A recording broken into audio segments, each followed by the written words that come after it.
आज का चैप्टर है animals in prison, written by Jawaharlal Nehru. Jawaharlal Nehru, as you are going to see, जैसा कि आप इस बुक में देख रहे हैं, 1889-1964। कहने का अर्थ ये है कि इनकी पैदाइश 1889 में हुई और इनका देहांत 1964 में हुआ। India's first prime minister was popular among the children as Chacha Nehru. ये भारत के पहले प्रधानमंत्री थे और ये बच्चों के बीच चाचा नेहरू के नाम से प्रसिद्ध थे। He was a man of rare sensitivity. ये यानी कि जवाहरलाल नेहरू दुर्लभ संवेदनशीलता के मालिक थे। Educated at Harrow and Cambridge University, इन्होंने अपना शिक्षा हैरो और कैम्ब्रिज यूनिवर्सिटी में लिया। ही बिकेम ए बैरिस्टर, वो एक बड़े वकील बने। आफ्टर स्टडिंग नेचुरल साइंस, यानी कि प्राकृतिक विज्ञान का स्टडी करने के बाद और लॉ की पढ़ाई करने के बाद वो एक बड़े बैरिस्टर यानी कि बड़े वकील बने। And return to India in 1921, और वो भारत लौटे 1921 में। अब आप जो है जान लीजिए कि उनकी पैदाइश जो है 1889 में हुई और भारत जो है वो लौटे हैं 1921 में। तो 1921 में से अगर आप 1889 को घटा देते हैं तो पता चलेगा कि 1 में से 9, 11 में से 9 घटा दो। जब उनकी उम्र 32 साल थी तो वो जो है पढ़ लिख कर भारत लौट चुके होते हैं।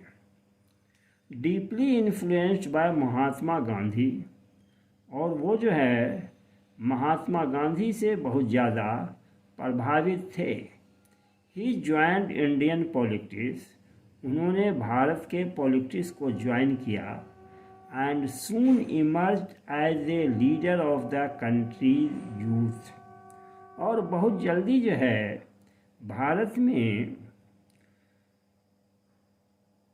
वो जाने लगे युवाओं के नेता के तौर पर। However, यद्यपि he was not a major politician, गरचे वो सिर्फ पॉलिटिशियन ही नहीं थे, he was also a dreamer, वो जो है सपना देखने वाले भी थे। आइडियलिस्ट, और जो है आदर्शवादी भी थे। ह्यूमनिस्ट, मानवतावादी भी थे। And artist in words as well. Artist in words as well कहने का अर्थात ये है कि वो शब्दों की कला से के माहिर भी थे, यानी कि वो बहुत अच्छा लिख सकते थे, वो बहुत अच्छा भाषण दे सकते थे। अर्थात ये कि वो बहुत पढ़े लिखे और विद्वान आदमी थे। यहाँ पर कहने का ही तात्पर्य है। हिज वर्क्स, यानी कि उनका लेखन, इन विषयों पर यानी इन बुक्स को उन्होंने लिखा है जिनके नाम यहाँ पर दिए गए हैं। एन ऑटोबायोग्राफी, उनकी आत्मकथा। The discovery of India, Bharat की खोज। ग्लिम्सेस ऑफ वर्ल्ड हिस्ट्री, यानी कि वर्ल्ड हिस्ट्री की एक झलक। And letters from a father to his daughter, और जो है लेटर्स जो कि उन्होंने अपनी बेटी इंदिरा गांधी को लिखी थी, उस विषय पर भी उन्होंने लिखी है। उसका नाम है letters from a father to his daughter are remarkable. ये सब जो है for a rare vigour and beauty, यानी जिन बुक्स का नाम यहाँ पर दिया गया है वो क्या है? रिमार्केबल, उत्कृष्ट, for a rare vigour and beauty, और इसके अंदर एक उत्कृष्ट ताकत नजर आता है और सुंदरता भी। They established him as a master of English prose. कहने का अर्थ ये है कि ये जो बुक्स के नाम दिए गए हैं, the discovery of India, glimpses of world history and letters from a father to his daughter, अगर इन सारे किताबों को अध्ययन कीजिएगा या जो कोई भी करेंगे तो पता चलेगा कि रियली जो है वो इंग्लिश प्रोज के बहुत बड़े विद्वान थे, मास्टर थे।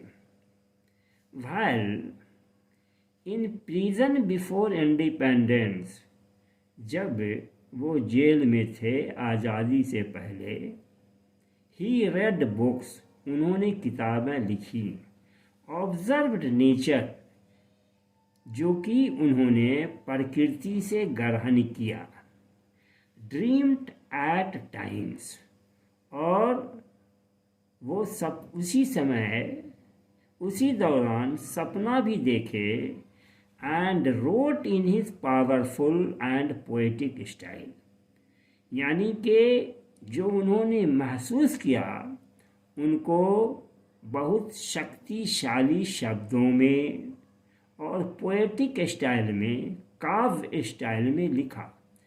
About all that he thought, जो उन्होंने समझा एंड फेल्ट, महसूस किया।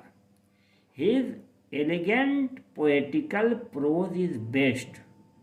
अब यहाँ पर कहा जा रहा है कि हिज एलिगेंट मतलब ये कि जो पोएटिक प्रोज यानी काव्य की शक्ल में जो उन्होंने प्रोज को लिखा था, जो कि ऊपर दिया गया है, an autobiography, the discovery of India, glimpses of world history, letters from a father to his daughter, वो क्या है?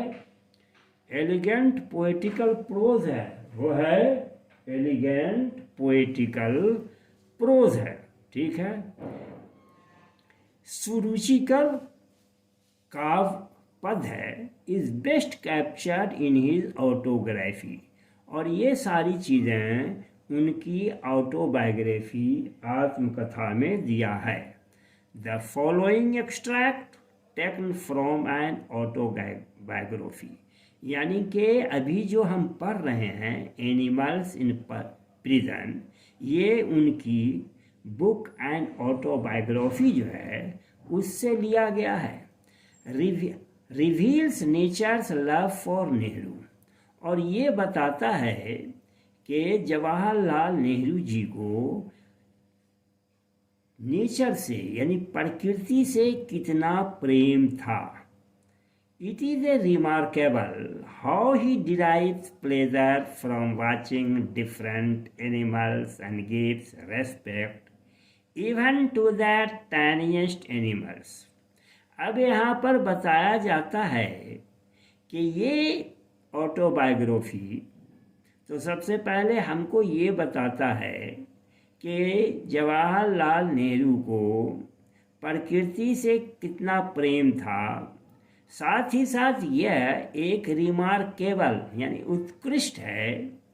वो he derive pleasure from watching different animals, उनको बहुत खुशी महसूस होती है जब वो जानवरों को, विभिन्न प्रकार के जानवरों को देखते हैं। And gives respect even to the tiniest animals, और वो जो है आदर करते हैं, सम्मान करते हैं छोटे से छोटे जानवरों का भी।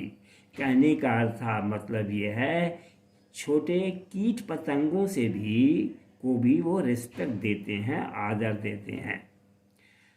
The piece is a wonderful example of live and let leave.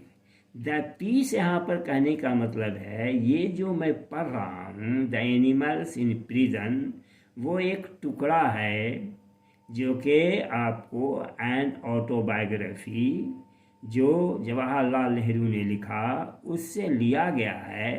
तो ये क्या है, यह सचमुच में प्रशंसनीय है। एग्जाम्पल उदाहरण है किसका, leave Jio and let leave, और जो है जीने दो। अब मैं एनिमल्स इन प्रिजन का फर्स्ट पैराग्राफ आप लोगों के सामने पढ़ने जा रहा हूँ और बताने जा रहा हूँ।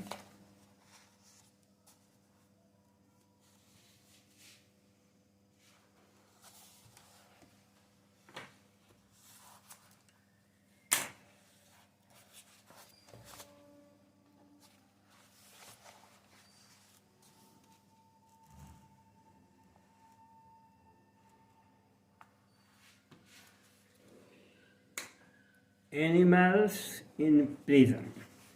Paragraph first. For 14.5 months, I lived in many little cells or room in the Dehradun jail. ये ओल्ड इंग्लिश ब्रिटिश इंग्लिश है, GAOL जेल, जिसका मीनिंग होता है आज के डेट में JAIL जेल, प्रिजन। तो for 14.5 months I lived, I hear stands for Jawaharlal Nehru. मतलब ये कि यहाँ पर जवाहरलाल नेहरू जी कहते हैं कि मैंने 14 महीने तक एक छोटे से जेल में कमरे में रहा देहरादून के। And I began to feel, और मैंने ऐसा महसूस किया, as I was almost a part of it, जैसे कि मैं इस जेल का भी एक भाग हूँ, जेल का एक हिस्सा हूँ। I was familiar with every bit of it. यहाँ पर कहने का अर्थ ये है, आई वॉज फैमिलियर यानी मैं पूरी तरह से परिचित हो गया था, एवरी बिट ऑफ इट, इसके कोने कोने से, इसके कन कन से।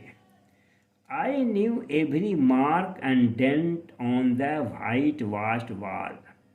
तो अब यहाँ पर कह रहे हैं कि मैं जानता था, मैं जानता हूँ, एवरी मार्क यानी जो भी निशान था या दीवार पे वाइट वाश यानी कि उजला से चूना किया हुआ जो दीवार था उस पे जितने भी टूटे फूटे छेद होल वगैरह थे, अब मैं पूरी तरह से उनको पहचानता था, उनको जानता था।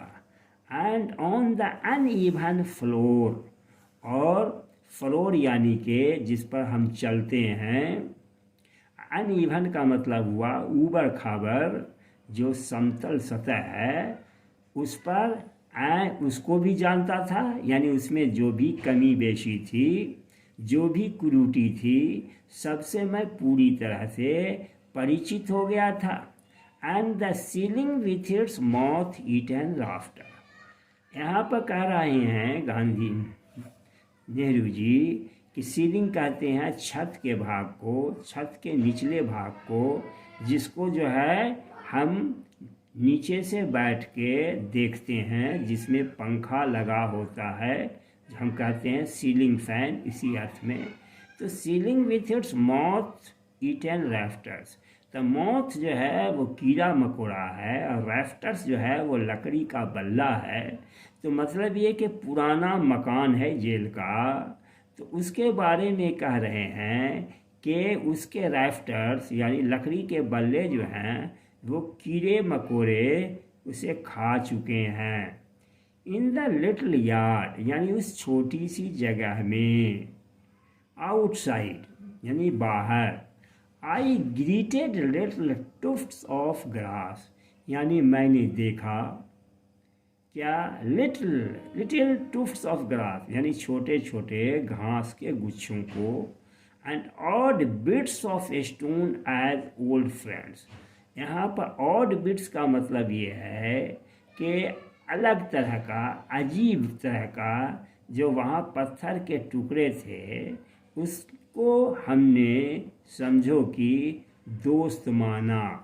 यानी कि वहाँ पर की जितनी भी चीज़ें थी, चाहे ग्रास हो या पत्थर के टुकड़े, अब नेहरू जी वहाँ रहने के लिए बाध्य थे, तो नेहरू जी ने उन्हीं चीज़ों से जेल में दिल लगा लिया और उनको दोस्त मानने लगे। I was not alone in my cell, मैं इस सेल में अकेला नहीं था। For several colonies of wasp and hornets. और यहाँ पर ये जो है, मैं यहाँ अकेला नहीं था, तो फिर कौन सब थे उसके बारे में कह रहे हैं कि यहाँ पर सेवरल कॉलोनीज ऑफ वास्प और हॉर्नेट्स।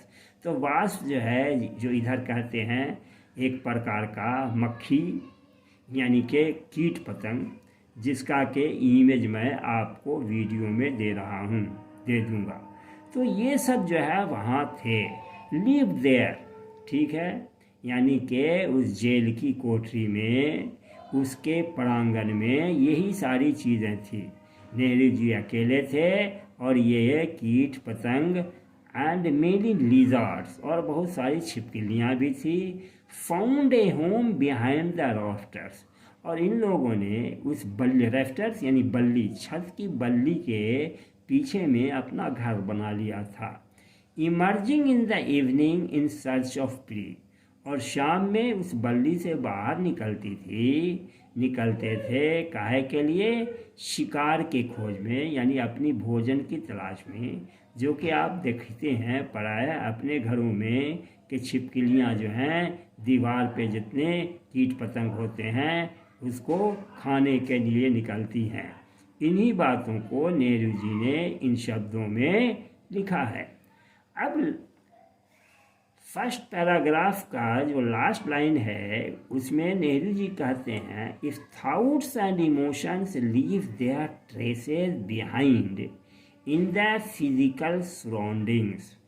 अब नेहरू जी कहते हैं कि अगर उन लोगों का, यानी कि ये सारे कीट्स पतंग जो हैं, उनके सोच को और उनके इमोशंस को, भावनाओं को यदि traces behind in their physical surrounding, यानी कि इन जगहों में फिजिकल फॉर्म में रख दिया जाए तो क्या होगा? फिजिकल फॉर्म में अगर पूरी तरह से मौजूद हो तो क्या होगा? The very air of that cell must be thick. तो यहाँ की हवा जो है, समझो कि पूरी तरह से उनकी भावनाओं से भर जाएंगी। And they must cling to every object in that space. और ये यानी इनकी भावनाएं जिन चीज़ों का ये जिक्र कर चुके हैं, वास्प का, हॉर्नेट्स का, मॉथ का, लिजर्ड्स का, यानी कि इन सारे चीज़ों की भावनाओं से पूरी जगह भर जाएगा ये लिटिल स्पेस। हर जगह इनकी भावना मौजूद होगी। नेहरू जी का यहाँ पर यही कहना है। तो मैं इस चैप्टर का वीडियो 1 या 2 पैराग्राफ का बनाऊंगा